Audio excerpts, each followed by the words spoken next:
Fellow Ugandans, fellow citizens, I greet you in the name of the Almighty God, and I thank all of you, wherever you are, whether you are in Uganda or you are in the diaspora, whether you are in the towns or you are in the rural areas. I salute you and I thank you for working so hard to ensure that you play your part in building a better country, a better Uganda, even amidst the prevailing difficulties. Thank you very much, fellow citizens. And in a special way, I want to thank the people that have received us in the many districts where we have been holding our campaign meetings, right from the people of Mbarara who received us when we were launching our manifesto. We thank you very much. To the great people of Bankole, mwebale mnonga, mwebale barambanje, mwebale mnonga. To the people of West Nile, Awadifo.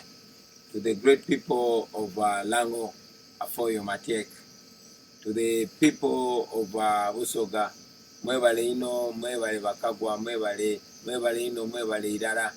To our brothers in Acholi land, Afoyo Bear. To the people of Teso, Yalama Noi. To our brothers in Karamoja, Alakara Noi. To our brothers in Bugishu, Manyara Navi, Manyara. To our brothers in Bukedi and all these other areas, Mwebale Muno. Thank you very much. We salute you. We had gone to different districts in different sub-regions. Of course, before the Uganda police and military rudely interrupted our program. To this end, I send special greetings to the people of Luuka who were arrested from Luuka. But we salute to the people of Luuka for the welcome. We send this message to the people of the people of Kamuli, the people of Mpiji, the people of Masaka, Liantonde, Chiruhura, Mbarara, Isinjiro, Ntungamo, and Rukonjiri districts. We were not able to meet you because of the violent and illegal arrests that you saw, that were of course imposed to us by the state. But we had even been earlier blocked from accessing Kitgum and accessing Sironko and Bujiri. We were not able to go there. I am persuaded, although, that Mr. Museveni was blocking us from seeing these people because he knows the kind of mess that he has created in these places. So he cannot stand us going there to tell them the truth. I am persuaded that he knows that when we go there, we will just show them the mess, which I'm sure they've been seeing for a long time. You notice Museveni stopped me from carrying on our my nationwide music shows because he knew that through music we were showing people the obvious, we were opening people's eyes. And indeed, he stopped me and the team from going around the country to carry on our consultations because he knew he does not want us to communicate, because the more we interact is the more people's eyes get opened. But too bad for him, the people are already fully alert. They understand what's going on in their country. So I salute all efforts, all friends in the struggle that have played their part to ensure that our people are fully awake, because we all see that people are fully awake. Our fellow citizens, while President Museveni and his surrogates are going around holding rallies, holding processions, they are beating us, torturing us, killing people, and throwing us in prisons for doing the same. He knows that even when he was encouraged to postpone the election, he was looking at this COVID-19 pandemic as an opportunity to rig the election, to play his usual game. But again, he realized that not even the pandemic can stop the people from coming out, and that's exactly what happened. Now, having seen that he has no other option, he resorted to his usual brute force, unleashing terror to the innocent citizens, and that's exactly what was happening. He arrested me and many other comrades and dropped us in Narufenya. Why? Because he had no other options. Museveni did not want us to speak to the people of Luuka, because he knew we were going to tell them that more than 79% of the people of Luuka live on Tadoba, Butadoba, or Paraffin. More than 79% of the people of Luuka, with the great resorts that is in Busoga. He knew that we were going to tell them that more than 87% of the people of Luuka rely on firewood for survival. He knew that I was going to tell the people of Luuka that only a quarter, 25% of the people of Luuka have permanent houses. A quarter of the population. He knew that. That's why he stopped us. I mean, by the way, in a special way, abantu ba Luuka mbalamusa kwino gwali mu kisagwa amani okwira kwe wife lwaki Luuka ndetayo wife nze baba wange nga tanafwa yankoba nti omu ku badada bange mudi 18 something yaliwe Luuka era bamuziika Luuka bali bamweta Bwago. Era ndikwida kufunayo olunaku lulala nje Luuka eyo kumalanga wiiki ndala nonye ku relative bange ab'omu Luuka nkidi nti abalala bakaliyo aya abandi basenguka era bajayiganga, era ndidi nti abakaire b'omwiganga baidi omukaire bali beta Bwagu Sekayi yali mudingwino awo mwiganga yafa mu myaka ja 1950s baba we yankoba. Oyo mukaire we dada wange baba oyatola ku erina lya Sekayi nali wa mutabani wange beta Solomon Kampala Sekayi, erina lyali lya dada wange bali bamweta Bwagu Sekayi, yali mudingu weiganga.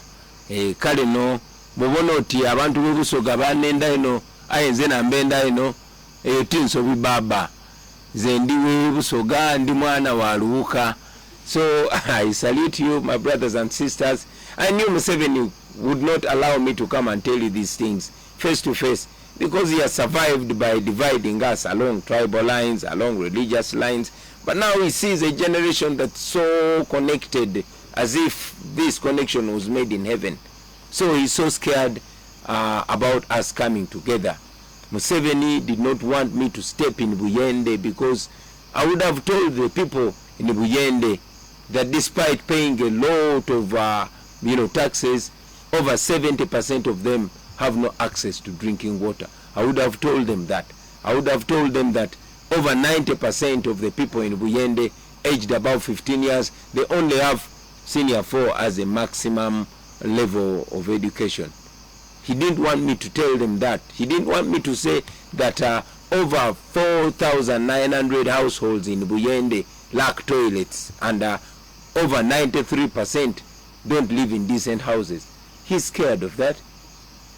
He does not want me to tell our people that they are actually slaves in their own country. These statistics I'm giving you are from, a government agency, UBOS. So Museveni is scared of that. Museveni knows that we can break it down for our people so that they really know how much he has robbed our country, how much he has impoverished our people, how much how serious an urgency it is for us to get him out of power, to rid ourselves of, you know, of a looter. He did not want that. However, we are able at least to share this now. He didn't want me to come to Kamuli because he did not want me to remind our people there of the persistent lies that he has been telling them, promising one thing after another. He didn't want that. He didn't want me to remind the people of Kamuli about the sick healthcare system. He didn't want me to remind the people of Busoga of how much he has killed their education. I told a few people that I met in Busoga that my dream as an artist was to go to Namasagari College. When I was still a school-going boy, Namasagari College was a dream of every talented, of every artistically talented young man or woman. But look what happened. Busoga College Mwiri. We all wanted to go to Busoga College Mwiri. We all wanted to go to Butiki. We all wanted to go to schools like Wanyange Girls. But now, they are more or less gone. So Museveni did not want us to remind our people that way. And that's why he blocked us. The same can be said on the districts where Museveni have been blocking us from reaching. During the past weeks, of course, we had the opportunity to go to different districts. I went to Karamoja, and the sight of poverty you see in Karamoja, a naturally endowed area, it is very sad. You know, I met some people, some young children, evidently malnourished, as if we are, you know, parading them for the journalists to come and take pictures. But the sad irony was that besides these malnourished children, there were still hungry-looking young men holding brand new AK-47s, being used to keep their people in poverty. That is the reality in Uganda. Hungry mothers, hungry fathers, miserable people. This and more is what was happening in places we go to. Hungry and mean-looking soldiers holding brand new weapons, but on their side, miserable children with no future to speak of. But it reminded me that that is how Museveni sees us. He sees us as his slaves. He sees us as people that are only supposed to be used as tools for him to milk our country. The people of Uganda will recall that in his inaugural speech in 1986, President Museveni branded him, leaders like himself today as, you know, a pathetic spectacle. He said in 1986, and I quote, he said, "The Honorable Excellency, who is going to the United Nations in executive jets, but has a population at home of over 90% walking barefoot, is nothing but a pathetic spectacle." He said that, and now he's reminded of what he was saying. So, brothers and sisters, Museveni is doing this because he knows he has no way. He has to use violence now. We are here, but we are mourning the death of more than 50 recorded young men and women, innocent citizens. Many of them were going about their business and they were shot dead. Many of them were only speaking out against injustice. He sentenced them to death because he believes that by threatening anybody that dares to speak out, he will be silencing us. I also saw the Minister of Security, General Eri Tumwine, confirming that indeed their police has the power to execute any citizen. We condemn that, and we continue to tell him that the people of Uganda will be free. Of course, Museveni did not want me to go to Masaka or Chiruhura or Rukunjiri or Ntungamo because he's scared. He does not want people to show support. He has always been claiming that our support is only in the central region, only in urban areas, but I'm sure the truth was clear for everybody to see that indeed the people of Uganda from all corners, from north to the south, from the west to the east, all of them are yearning for change. All of them are ripe for change. You all notice that they've tried as much as possible to brand us as violent. And as I always reiterate to our comrades in the struggle, that we are non-violent and we don't intend to use violence whatsoever to achieve our desired goal. We don't believe in violence. We know the regime is trying as much as possible to brand us violent so they can, respond to us with violence. And sadly, these people that are being used to make violence to innocent citizens, they are equally miserable. I met an elderly man in Nebi who has been a police officer for a long time. He struggled as much as possible, selling even the land that his parents left to him to take his son through school. He has a son who wants to be a police officer. Of course, he studied economics, but after 4 years of graduation, he has not found a job. But this man, all through his career, all through the 40 years of him serving in police, he has been promoted only once. He has lived to witness the sons and daughters of those who are well known fly through the ranks past him. But now his son wants to join the police. Yes, after his bachelor's degree, he has not gotten a job. He's at crossroads seeking advice from me. And my advice to him was to vote, to come out and vote, because this cannot be fixed if we don't have a better leadership. This cannot be fixed if we don't have a leadership that considers, merit while promoting the men and women in uniform. Of course, so many other people that I met, the young nurses, there's even a nurse that was, fired for interpreting for me when I went to, where is this before? To Nebi. No, to Pakwach actually. I was in Pakwach. This nurse is going through trouble for translating words that are not inciting violence, for translating words that are only communicating a message of freedom. My fellow Ugandans, I only want to encourage you to be firm.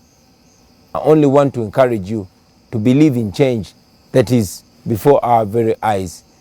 We are going to the polls on January 14th.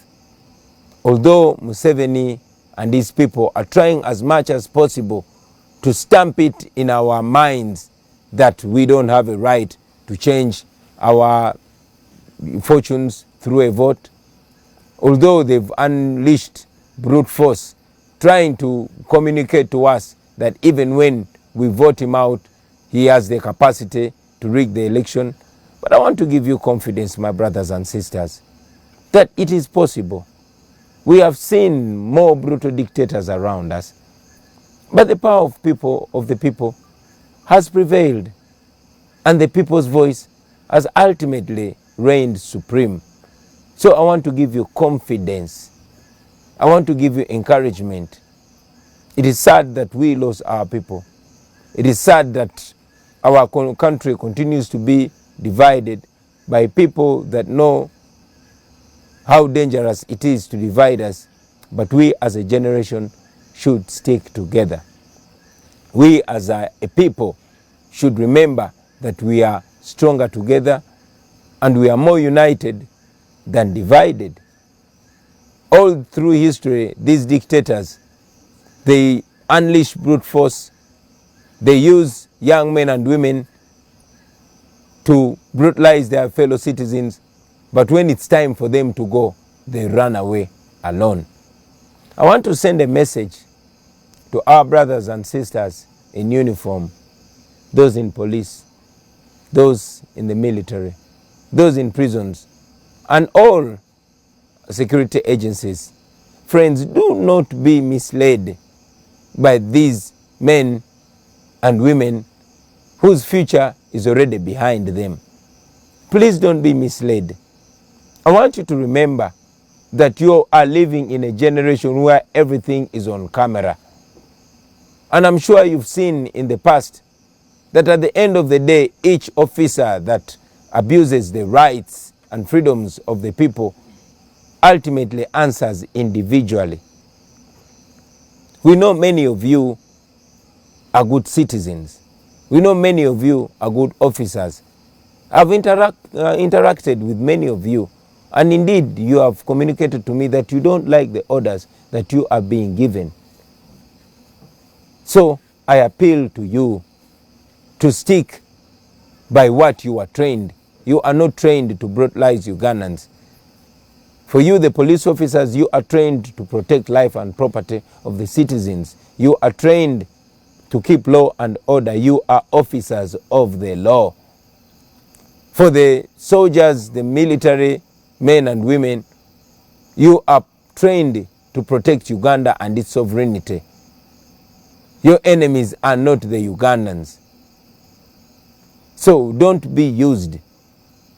We know also that the regime decided to use some bandits, like historically it's known that the regime has used bandits, or they have been bandits themselves in the past.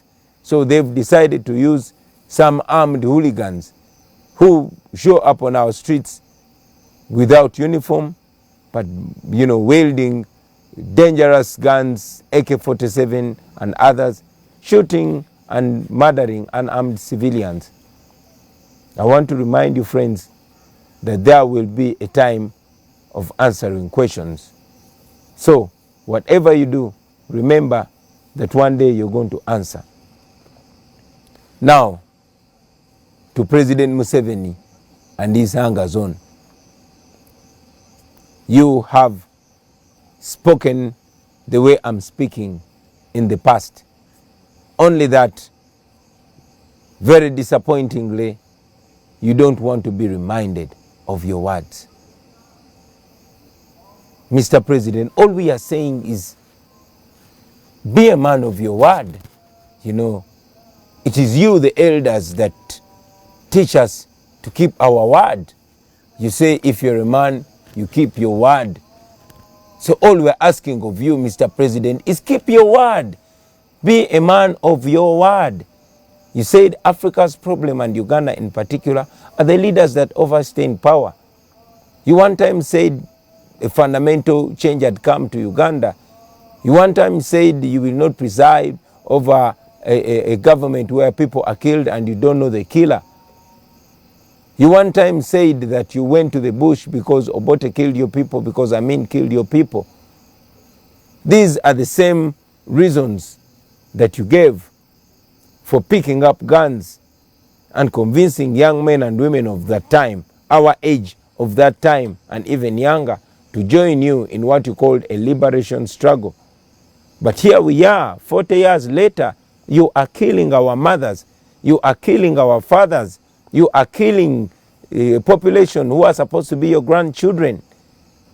You are presiding over a regime of blood and terror. Blood is flowing on the streets. We have appealed to you time and again that we are non-violent. We have appealed to you to respect the words that you've said, to respect the words that you wrote in your books, the words that are in your book by you and your team called Mission to Freedom, the words that are in your book called Sowing the Mustard Seed, the words that are in your book, What is Africa's Problem? I continue to remind you, Mr. President, that we are not going to give up, sir. We are not going to give up because the law is on our side. We are not going to give up because the people of Uganda are on the side of the truth. the same truth that you are stopping us from telling the people. You said you were fighting to return democracy. Let democracy prevail. You know, be a real soldier. If you're a real soldier, you know, respect the rights of the people. If it is democracy, let it be democracy. Respect fair play. Let the people of Uganda decide. I know many of you fellow Ugandans have asked us what we shall do to President Museveni after we defeat him. I've said it and I'm saying it again, that now entirely depends on him. It depends on how he wants to go out. If he respects the voices of the people of Uganda, we would be happy to respect him, to retire him with dignity, and of course to have him as a resident former president who can even guide. But if he decides to go the Gaddafi line, to go the Bashir line, to go the Mugabe line, that still depends entirely on him. So finally, to the people of Uganda, I want to remind you that this is not only about a certain section of people. It's not only about young people. And yes, it's not only about elders. It's about all of us. This is about all of us. Bad roads will not ask what tribe you are or what religion you are or where your family is before they kill you in an accident. A badly governed country will not, discriminate. Some of you have seen young ladies that were not political at all. Some of them did not even know they are slaves in their own country, going about their usual business, murdered. A young lady who was carrying food to a customer, murdered. We saw even a university lecturer murdered. So we are all in danger until none of us is in danger. It is important that we all play our part, those in Uganda and those in the diaspora. We, the leaders, all we can do is offer ourselves to lead the charge, but everybody is equally important. I want to encourage all of you, brothers and sisters, to encourage those that you can reach to come out in large numbers and vote. I repeat, come out in large numbers and vote. This is a protest vote. This is a revolutionary election. Let us embrace it. Let us go into it as a nation. My message to the forces of change. For starters, I want to appreciate all the fellow leaders. I want to salute you, Dr. Kizza Besigye. I want to salute you, all fellow leaders, General Mugisha Muntu, Honorable Norbert Mao. I want to salute you, General Tumukunde, and all other colleagues that stood in solidarity with me and the National Unity Platform when we were illegally incarcerated. We don't take that gesture of comradeship for granted. We thank you very much. And I really, really hope that we can go on working together and solidifying, because, like I said before, none of us can easily succeed alone. But if we come together, we can chase this man away. We can put an end to this dictatorship if we all come together. If we all come together, this can be a life-changing opportunity for the people of Uganda. I've said it before and I say it again, that the people of Uganda are already united. It's upon us, the leaders, and I'm really, really encouraged by the constant gestures of unity. We have the opportunity, and if we maximize it, Museveni and his regime of blood and terror will be history. I thank all of you, ladies and gentlemen, for tuning in and listening to me. I want to inform the people of Chenjojo, of Chegegwa, of Fort Portal, that we shall be with you tomorrow. And all areas where we've not come yet, we shall be coming there. The people of Busoga, the people of Sironko, the people of Kitgum, where we've not been able to reach, we are making efforts to adjust our program to ensure that we come there physically, so that we share these facts physically, so that we share these truths physically. I know the regime will try as much as possible to block us. I know they'll try as much as possible to ensure that we don't reach you with the message of freedom. So in the meantime, before we come to you, I want to request all the leaders, wherever you are, to ensure that you send this message out there. Abariyomu ankore message mujongereyo, abaana babusoga message mujongereyo, mwena abali mu bitundu ebya Uganda ebyenjawulo message eyo mujongereyo baganda bange.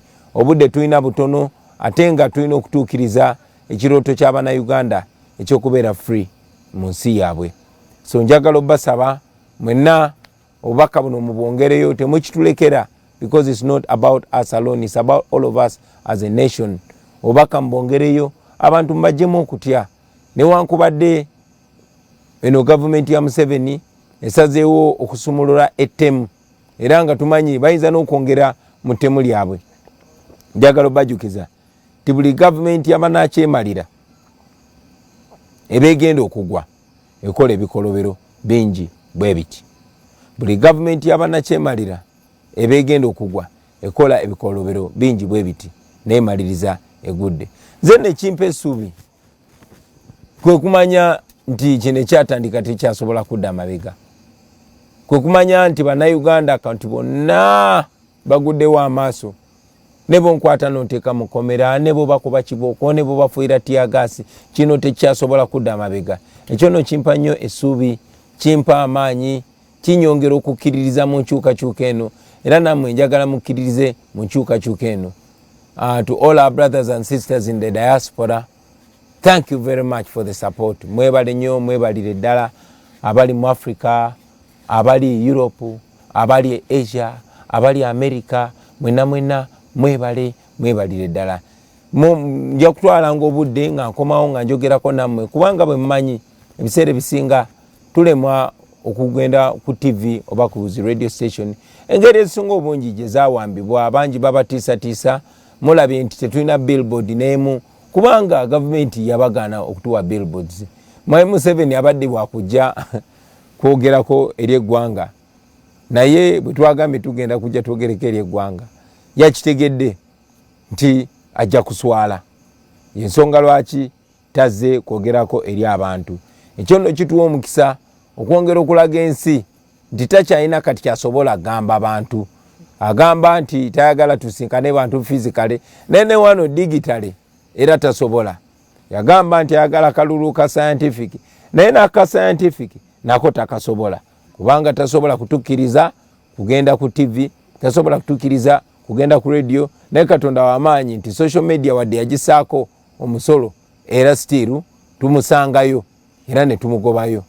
Era nga bwe mujja okulaba ebiseera bijja mu maaso, tujja kufuba okukozesa buli mbeera okulaga bannayuganda ti Museveni takyalina kyatugamba. Ku social media ennamba zijja kweraba.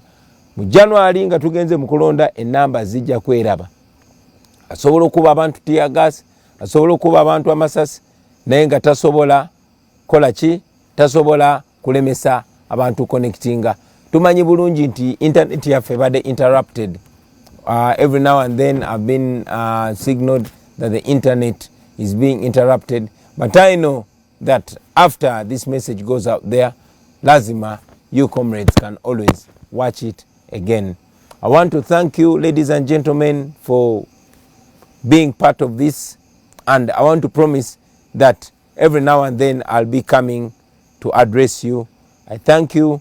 I encourage you to go on being assertive. Organize. Ne bwe tuba tetusinkanye mwenna mubeere bakulembeze. Ekyokola mukimanyi n'embeera yonna mugimanyi. Njagala okwebaza bonna bonna abeebeereddemu mu ngeri ez'enjawulo. Mwebale nnyo, mwebalire ddala. Bano abasajja tubasobola, naddala nga tukwataganye, naddala nga tweteeseteese.